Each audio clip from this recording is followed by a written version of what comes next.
Kings, chapter number 7. 2 Kings, chapter number 7. Well, I rejoice in the good report from the Vacation Bible School this past week. A good number of young people were saved. Saw the results of that this morning. And I want to thank everybody that had a part in it. Everybody that knows a lot of work and took a lot of time, a lot of effort, but it paid off. Everybody that's here that had a part in Bible school in some way or the other, whether you taught or whether you drove one of the bands or whatever, would you stand, please? Everybody that was involved in Bible school. I believe these folks deserve a big hand, don't you?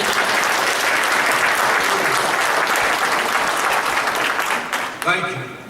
There was a man that was walking into town, and he met a fella coming back towards him that was his next door neighbor, and he was leading a goat. And he said to the man, he said, "What's with that goat?" He said, "I bought him, I'm taking him home." Well, naturally, the neighbor thought, "Oh my Lord, he's going to start raising goats in the house next door." And so he said to the man, he said, "What about that smell?" He said, "He'll get used to it." Oh, man. All right, 2 Kings chapter number 7. We'll get it right. 2 Kings chapter number 7. Oh, they get ready for verse number 1. Then Elisha's a prophet of God. Elisha said, "Hear ye the word of the Lord. Thus saith the Lord, tomorrow, about the same time, shall a measure of fine flour be sold for a shekel, and 2 measures of barley for a shekel in the gate of Samaria." Now here's what's going on. Samaria was a capital of the northern kingdom of Israel. And Ben-Hadad was the king of Syria. He had invaded the country, and he had made war against Samaria. And all the people of Samaria were inside the wall. They were free to go out. The army was on the outside. They knew if they went out, their life was not worth much. They'd probably died. And so they were all hunkered down, I could say, inside the gates of the city of Samaria. And things were getting bad because time was rolling by. And on the inside of the city, they only had goods for who knows how long, weeks, maybe a few months. But this siege just kept on and on and on until they ate everything there was. They were out of food. People were dying. On awful stories told, if you read the chapters prior to this one, that they even got to the place where cannibalism got that bad. The shortage of food got that bad. And now here comes it. It looked like no hope. Could be no hope. What are we going to do? The army's out there. We've got to be behind the walls. We can't deal with it. But we're running out of food. In a bad place. And here comes the prophet Elisha, and he talks about this stuff being sold. This food is going to be sold tomorrow, and you can buy it cheap. These different things that are given here as far as have to do with the price. And it was cheap. Well, that didn't make sense because everything was sky high. You know, the only man situation. And he said, tomorrow, you're going to be able to buy all the food you want. You're going to be able to get it cheap. Now look at verse number 2. That was what the prophet of God said. Then the Lord, on whose hand the king leaned, answered the man of God and said, "Behold, if the Lord would make windows in heaven, might this thing be?" In other words, yeah, right. About the only thing that would cause that to happen is if God just opened up the heavens and rained down food. Because there's no food here. And the enemy's on the outside. And the man of God answered him and said, "Behold, thou shalt see it with thine eyes, but thou shalt not eat thereof." Now, there were 4 leprous men at the entering in of the gate. And they said one to another, "Why sit we here until we die. If we say we will enter into the city, now the lepers, and they were not allowed inside the city, so they're on the outside, they're hunkered down by the gate. The enemy knows they're lepers. They don't really want to have anything to do with them. They're scared to death of them as far as contacting leprosy themselves, but they still don't have any food. And so they sat there, and they said to one another, "Why sit we here until we die? We're just going to sit here and starve to death. If we enter into the city, we will die there. The famine's in the city, and we shall die there. And if we sit here still, we die also. Now therefore, come, let us fall into the host of the Syrians. If they save us alive, we shall live. And if they kill us, we're going to die anyway. Either way, we're going to die." And they rose into the twilight to go into the camp of the Syrians. And when they were come to the uttermost part of the camp of Syria, behold, there was no man there. The camp of the army of the Syrians was deserted. What happened? Verse 6. Well, the Lord had made the host of Syrians to hear a noise of chariots and a noise of horses, even noise of a great host. And they said one to another, "Lo, the king of Israel hath hired against us the kings of the Hittites and the kings of the Egyptians to come upon us." Wherefore they arose and fled in the twilight, and left their tents and their horses, their asses, even the camp as it was, and they fled for their life. Well, they thought these other armies that had been hired by the king of Syria, by the king of Israel, were coming upon them. God made them hear what they thought was an advancing army. And they said, they must have got somebody out of the city. And they must have went and hired some allies. They got these other nations. We hear them coming. Their army's advancing. Let's get out of here. We're not going to be able to handle this. And so they just up during the night, and they left everything behind. And the city the camp they left behind was filled with food. All the supplies that they left behind were there. And so these lepers come. Verse 8, when these lepers came to the othermost part of the camp, they went into one tent, did eat and drink, and carried silver and gold and raiment, and went and hid it. Came again, and entered into another tent, carried thence also, and went and hid it. Boy, they got all of it for themselves. And then their hearts smote them, and they were convicted about what they were doing. And they said one to another, "We do not will. What we're doing is not right." This day is a day of good tidings, and we hold our peace. If we tarry till the morning light, some mischief will light upon us. Now therefore come, that we may go and tell the king's household. And they did. They went back and to the Samaria, and they hollered over the wall, and they heard them, and they said, "They're gone, they're gone, the enemy's gone. We've been delivered, and didn't even know it. The enemy camp was empty, and they left behind everything. There's food for all." Remember? That's what the prophet of God said. He said, tomorrow about this time, why, food's not going to be a scarce commodity anymore. And that man that was a king's aide said, "Yeah, right.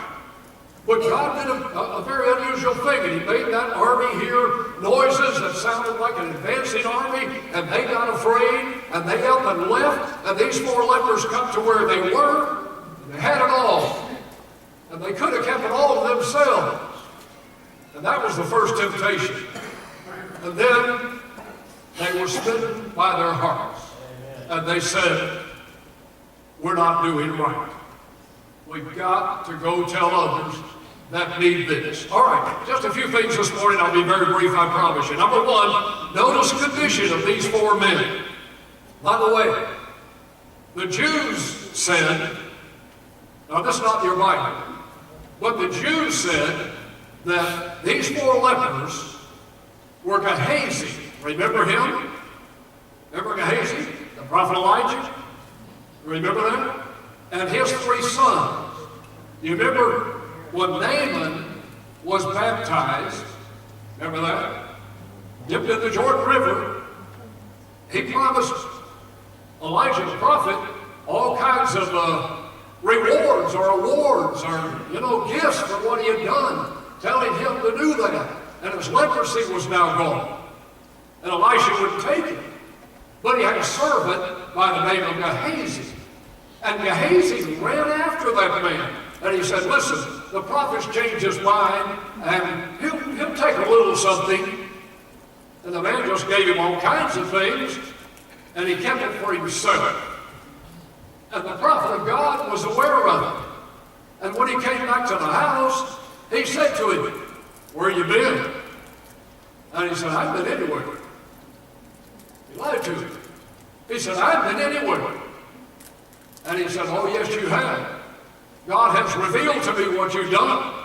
Therefore, the leprosy, remember, of Naaman, the man that lived in Jordan and was cleansed of his leprosy, is going to cling unto you.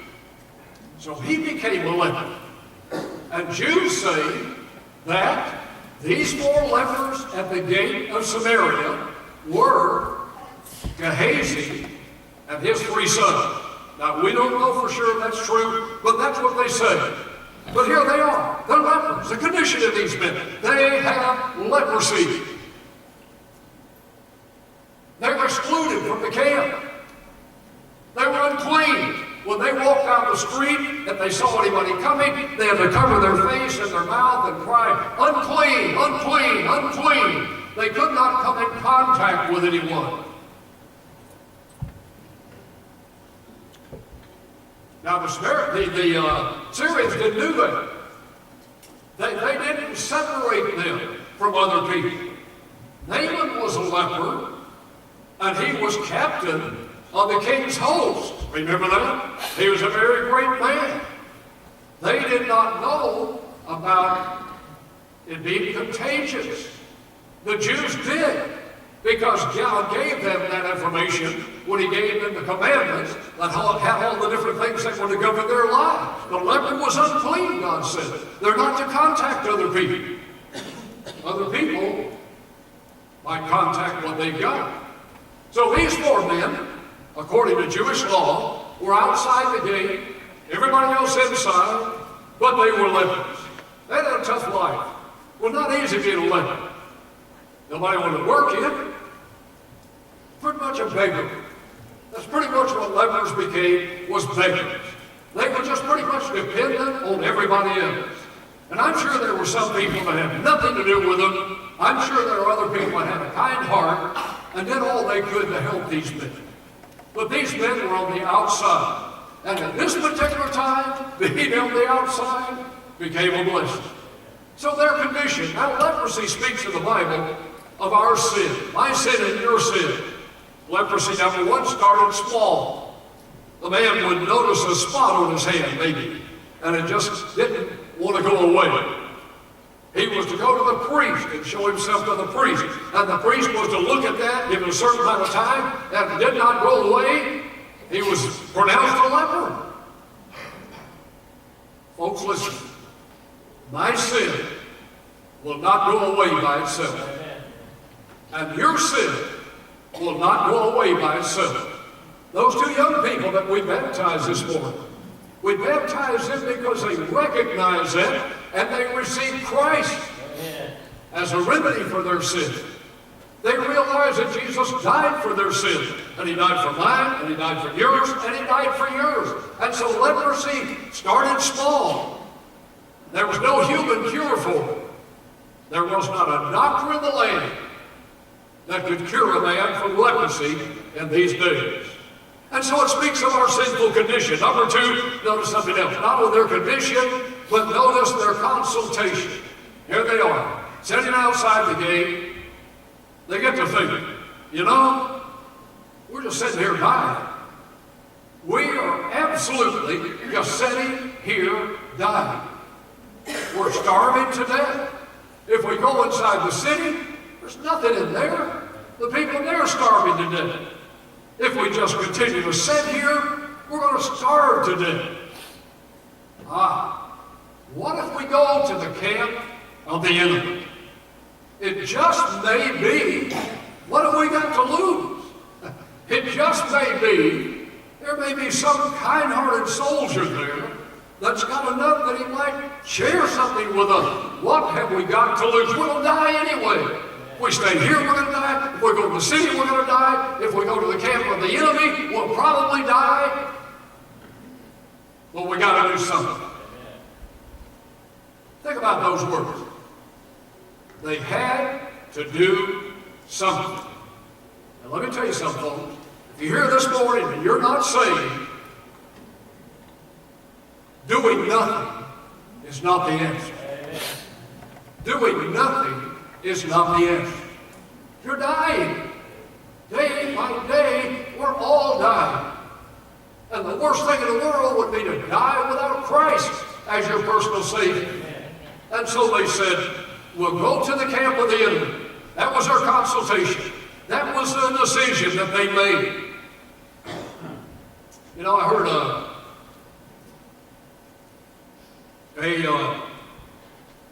financial advisor one time making a statement talking about our country's kind of let the elderly people down because we bailed out this and bailed out that and bailed out the other.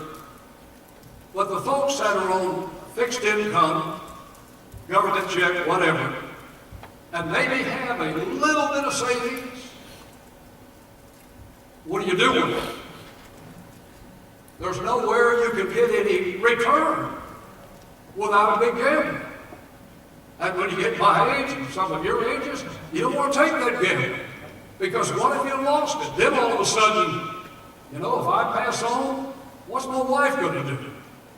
She's going to lose her part of the Social Security check. She'll get mine, but she's going to lose her part. Vice versa, you know, if you lose your wife. And so I feel like our country has kind of let the older generation down. We borrowed a lot of money from China. You go to Iraq, we're paying China big interest on that money. Why didn't somebody say, let's borrow that from our own people? Let's borrow that from the retired folks that could use a little more money because they just barely get it by.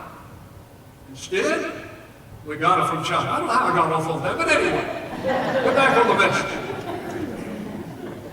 Doing nothing is not the answer. This financial advisor, now I know where it was, financial advisor said, all right, the advice, that somebody called in, I was watching a program, and they were in the situation that many of us are, and they asked the question, I don't have much money to do anything with, but I'd like to, you know, make a little interest on where do I put my money? The financial advisor said this, there's not much out there. There's not much out there without taking a big gamble. If you're young, you can take that gamble because you've got life ahead of you. You know, you probably make it back, hopefully. But then she said this. She said, but keep in mind, even though it's not much, the interest rate, something is better than nothing. That's what these fellows are saying. We have nothing if we sit here. We have nothing. We're starving on the outside of the wall. They're starving on the inside of the wall. If we just stay here and do nothing, we'll die. And so they decided they would go to the camp of the enemy. They went to the camp of the enemy, and to their discovery, as we've already mentioned, the enemy was gone. The enemy was gone, left everything behind. Well, you can only imagine. I mean, just make a mental picture in your mind about these guys sneaking up there, you know, sneaking up there and looking around trying to see Well, you know, we park the bushes and there's the camp and everything's there. Where are the people? No people there. And they must have thought, well, they're still all in their tent or, you know, whatever. But they soon found out that the enemy was gone. And I want you to know, folks, when you come to Christ as your personal Savior, the enemy is gone. Amen? The enemy is gone. You talk about having peace in your heart. I was not much older than these young people that were baptized this morning when I accepted Christ and was baptized at the Ardella Baptist Church over in Manila, Florida, where I grew up.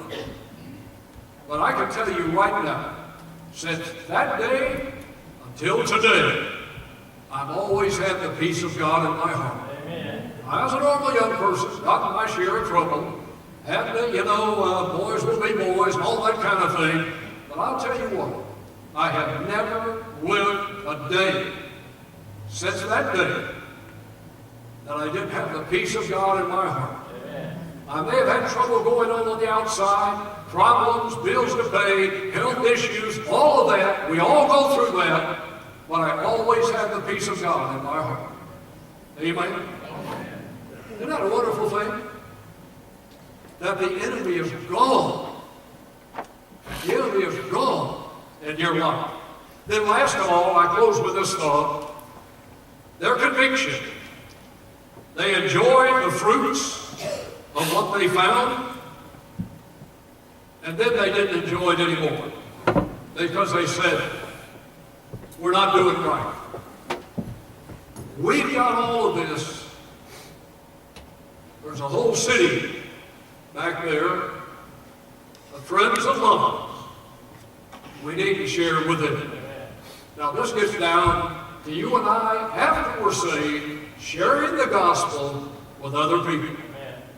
Now you can receive Christ and say, thank God I'm saved, I'm going to heaven when I die, glory, hallelujah.